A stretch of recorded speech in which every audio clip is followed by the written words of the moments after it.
प्रश्न आता है कि भगवान अवतार क्यों लेते हैं और मनुष्य जन्म क्यों लेता है।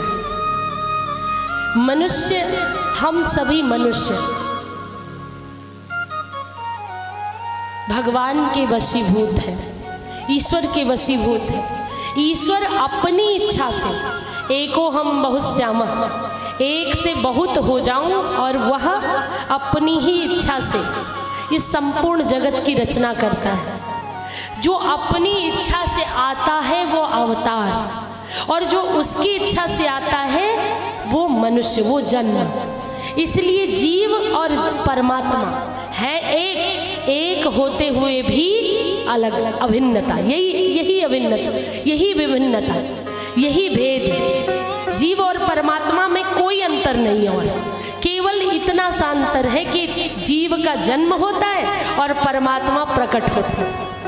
परमात्मा के लिए कहीं नहीं लिखा कि जन्म हुआ, ये लिखा भी होगा तो सहजता के लिए, समझाने के लिए। उनके लिए प्राकट्य, प्रकट होना, अवतरित होना। बुंदेलखंड में ये जो क्षेत्र है बुंदेलखंड ही कहा जाता है। बुंदेलखंड क्षेत्र में अवतरणी, सीढ़ी को क्या कहते हैं? अवतरणी कहते हैं ना, सीढ़ी को जिससे चढ़ते भी और उतरते भी, अवतरणी बुंदेलखंडी भाषा में। तो जो अवतरणी है, नसैनी जिसको कहते हैं, उस अवतरणी से, उस नसैनी से उतरते हैं। जैसे कुएं में कोई गिर गया, जब गिरेगा तो उसे भय होगा डूबने का, कहीं डूब ना जाऊं, रोएगा, चोट भी लग सकती क्योंकि गिरा है, अपनी इच्छा से उतरा नहीं, और वहीं पर गिर करके रो रहा है, पुकार रहा है, कोई बचाओ, कोई बचाओ। एक होशियार बालक एक नसैनी लेकर आता है, सीढ़ी लेकर आता है और कुएं में डालकर बड़ी सी नसैनी और उतर जाता है। अब बताओ, जो गिरा है वो भयभीत होगा कि जो उतरा है वो भयभीत होगा?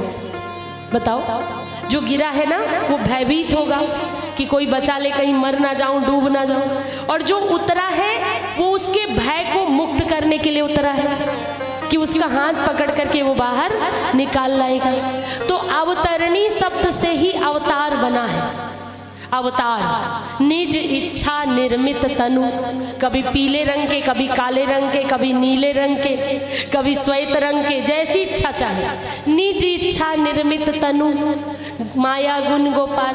अच्छा सोचो, अगर ये भी भगवान आपके हाथ में दे देता कि आपको अपने हिसाब से जन्म लेना है, तो इतना कंफ्यूजन होता कि कहाँ जन्म लूं, अयोध्या में जन्म लूं कि काशी में, मथुरा में लूं कि वृंदावन में, बद्रीनाथ में लूं कि द्वारका में। तो कहते बद्रीनाथ में ज़्यादा ठंडी होती, वहाँ नहीं लूंगा जन्म। फिर सोचते अयोध्या में लेता हूँ तो वृंदावन नहीं जा पाऊंगा, वृंदावन में ले लेता हूँ तो काशी नहीं जा पाऊंगा।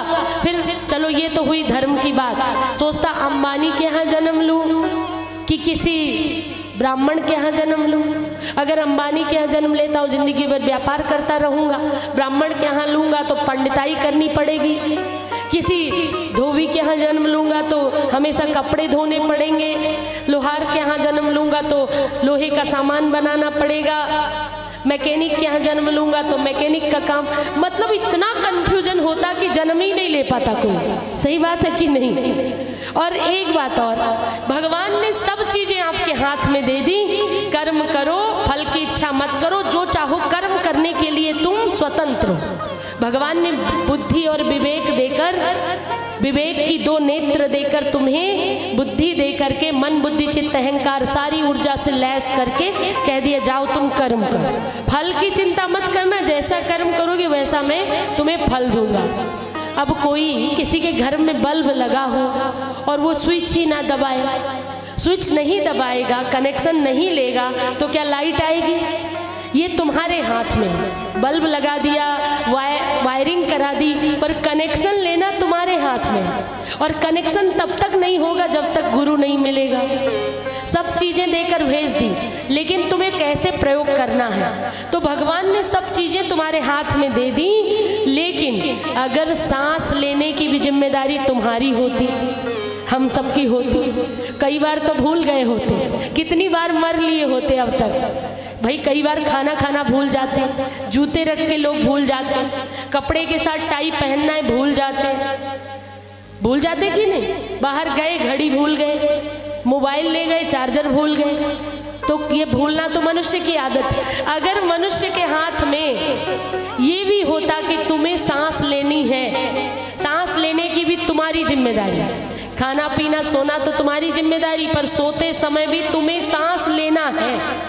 बलपूर्वक नहीं आती सांस, अपने आप आती जाती। तो मनुष्य तो कई बार भूल गया होता सांस लेना, तो फिर क्या होता, मर जाता। इसलिए ये काम भगवान ने अपने हाथ में ले लिया।